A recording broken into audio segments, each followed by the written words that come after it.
Baik, kita kembali lagi dalam materi inisiasi yang kedua pada minggu yang kedua pada mata kuliah perencanaan pemasaran EKMA 4569. Ya, hari ini topik kita membahas tentang perancangan dan juga bagaimana pengembangan dari perencanaan pemasaran.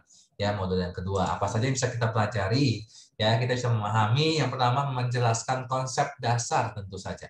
Ya, dari apa perancangan perencanaan pemasaran serta bagaimana kita bisa mengaplikasikan dalam bauran pemasaran. Ya, secara khusus kita bisa mengetahui prosesnya, perencanaan-perencanaan itu seperti apa, proses bagaimana kita menganalisis lingkungan dan juga bagaimana peran-perannya ya, segmentasi pasar dalam perencanaan pemasaran dan terakhir kita juga belajar proses dari pemetaan pasar. Ya, nanti kita akan bahas di dalam diskusi. Oke. Nah, sebelumnya itu kita lihat dulu bukunya yang akan kita gunakan seperti biasa ya, dari buku Perencanaan Pemasaran dengan pengarangnya Daniel Tumpal ya. Dengan tambahan silakan kalian baca sendiri buku-buku yang relevan ya dengan materi perencanaan pemasaran ini. Oke, kita mulai ya.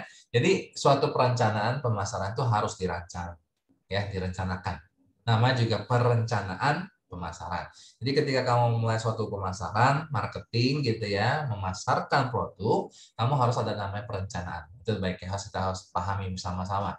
Jadi ketika ada perencanaan, kita harus ada outline-nya, garis besarnya. Seperti apa sih rancangan-rancangannya. Ketika kita mau melakukan pemasaran, kita mau melakukan pemarketing gitu ya, kita harus ada outline-nya ya, kita harus ada garis besarnya rancangan tersebut, kita harus punya struktur yang sistematis ya, supaya apa terbentuk suatu perencanaan yang terorganisasi dengan baik ya, tertata dengan baik ya, dengan efisien ya, jadi tahu mana step by step-nya, langkah-langkahnya ketika kamu melakukan perencanaan dalam perusahaan kalian nantinya ya. Kemudian kita apa saja yang bisa kita lihat dari analisis lingkungan ya, kita bisa harus menganalisis kondisi-kondisi lingkungan yang akan kita hadapi nantinya ya, sangat diperlukan dalam membuat suatu perencanaan ya. Jadi sumber-sumber informasi yang dalam melakukan analisis lingkungan apa aja? Yang pertama target pasarnya. Ya, kita lihat dulu target pasarnya siapa. Ya, target pasarnya seperti apa? Apakah mahasiswa, apakah orang-orang karyawan gitu ya, apakah anak-anak? Nah, itu kita harus tahu dulu kondisi mereka, target pasar. Yang kedua kita harus tahu pesaingnya.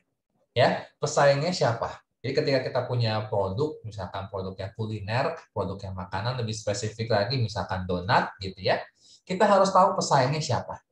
Ya, siapakah yang sudah siapa namanya perusahaan-perusahaan yang sudah bergerak di bidang kuliner makanan donat itu, siapa aja? Kita tulis pesaingnya.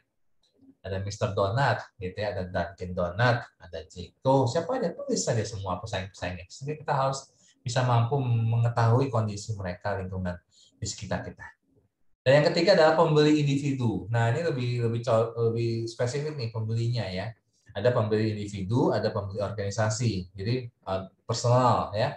Jadi kalau misalkan kalian nih pengen beli sesuatu untuk pembeli individu, kalau pembeli organisasi misalkan satu karyawan, satu perusahaan ya, satu sekolah, satu kampus gitu ya, satu organisasi khusus BEM gitu ya, membeli produk tertentu. Nah, itu pembeli organisasi.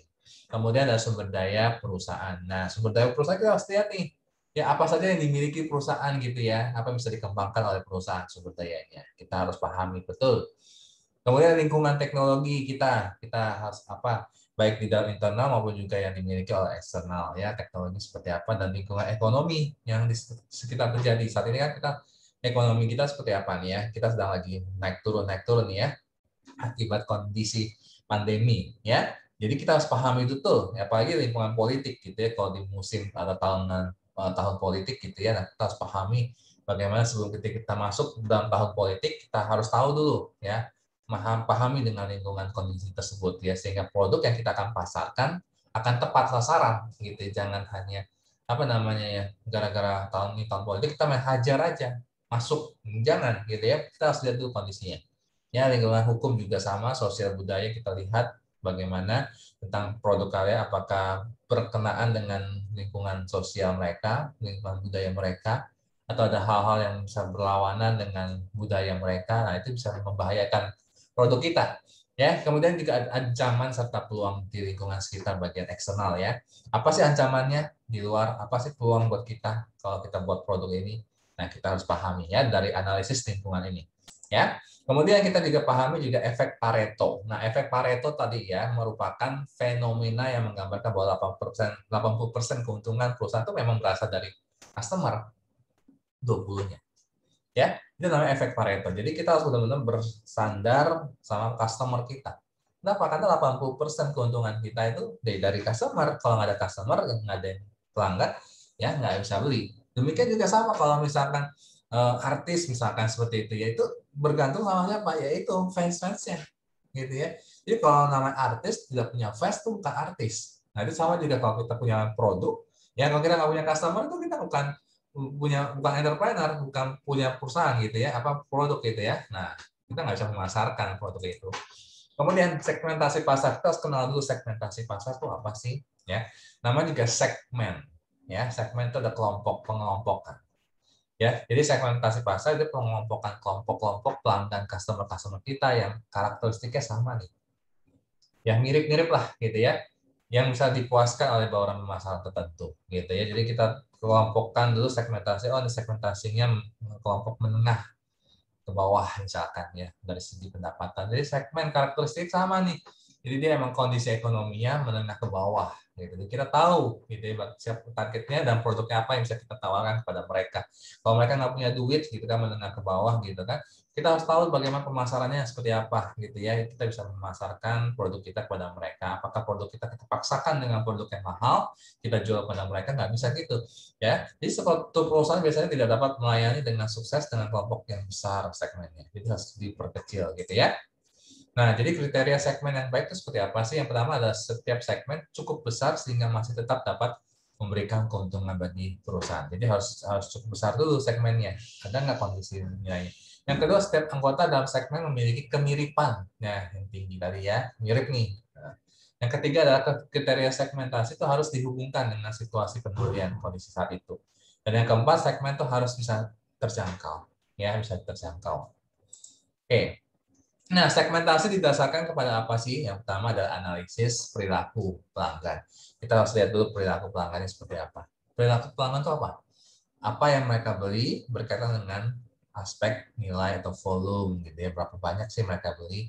Harganya mereka tertariknya di angka berapa sih? Frekuensi pembeliannya berapa sih? Dia belinya banyakkah? Lusinan atau hanya cuma beli satuan gitu ya? Di mana mereka beli? Biasanya kita harus tahu dulu analisis perilakunya.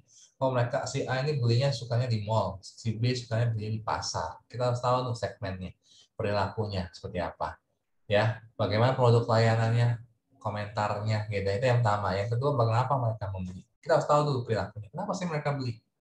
Ya, kenapa mereka beli handphone dengan merek tertentu? Ya, apa sih keunggulan produk itu? Nah, kita tahu ya produk itu apa sih keunggulannya? Ya, gaya hidupnya seperti apa sih? Ya, gaya hidup orang itu seperti apa sih? Oh, ternyata emang gaya hidup mewah gitu ya. Jadi pantas gitu ya kalau dia beli produk-produk yang high class gitu. Handphone yang high class. Jenis kepribadian seperti apa? Kita harus tahu jenis kepribadian seseorang. Ya, ada kepribadian yang tertutup, ada kepribadian yang wah hingar-bingar gitu ya, friendly dengan orang-orang lain gitu ya. Nah, itu jenis kepribadian itu pasti akan mempengaruhi pembelian produk kita. Ya, tekanan dari kelompok itu seperti apa? Gitu ya. Oh, teman-teman pada pakai ini nih, handphone ini nih ya. Ya, handphone A gitu kan. Jadi tekanan dari kelompok dia mau nggak mau dia harus beli nih produk itu. Ya, dan preferensinya seperti apa. Jadi yang pertama dari sisi analisis perilaku pelanggan. Kalau dari sisi yang kedua ada analisis karakteristik pelanggan. Kita harus tahu dulu karakteristiknya. Pelanggan, contohnya ukuran pelanggannya seperti apa. Ya, kelompok sosioekonomi gimana. Jadi pertimbangan geografi, demografi juga sama ya, umur, usia gitu kan, dari demografinya laki-laki, perempuan gitu ya. Klasifikasi industrinya seperti apa. Bahkan faktor geografi budaya juga kita lihat dari karakteristik pelanggan itu seperti apa sih, apakah cocok dengan produk kita. Kita harus tahu dulu gitu ya, produk ini, oh ukuran pelanggannya segini, kelompoknya seperti ini ya, demografinya yang beli kira-kira laki-laki atau perempuan lebih banyak gitu ya. Nah, seperti itu. Nah, pemetaan pasar. Apa sih pemetaan pasar? Peta. Namanya juga peta. Cara kita melakukan segmentasi. Ya. Pemetaan pasar adalah cara kita untuk melakukan segmentasi pasar. Jadi pemetaan pasar adalah distribusi dan rantai nilai antara pemasok, pemasok gitu ya, distributor, dengan pengguna akhir, end user. Di mana harus dipertimbangkan apa mekanismenya nih pembelian nih, ya, yang beragam. Ada orang yang beli di sini, ada orang yang gini, ya. Nah, ini beda-beda beragam, termasuk dalamnya peranan dimainkan oleh para pemberi pengaruh. Nah, di sini tengah-tengah yang memberikan pengaruh nih siapa? Jadi memasok nih, misalkan supplier mainan sekali lagi, ya. End usernya siapa? Yaitu anak-anak, ya, anak-anak usia berapa umurnya dari misalkan dari 1 tahun gitu ya sampai berapa tahun, mungkin 16 tahun, 15 tahun gitu ya, masih main gitu ya, membeli mainan gitu ya. Nah, ada pemberi pengaruh di sini kan ada efeknya gitu, pembelian beragam gitu ya. Kadang belinya partai misalkan gitu ya. Nah, itu kadang kita harus atur mekanisme seperti apa dan juga termasuk dalam para pemberi pengaruhnya itu orang tua di tengah-tengahnya ya.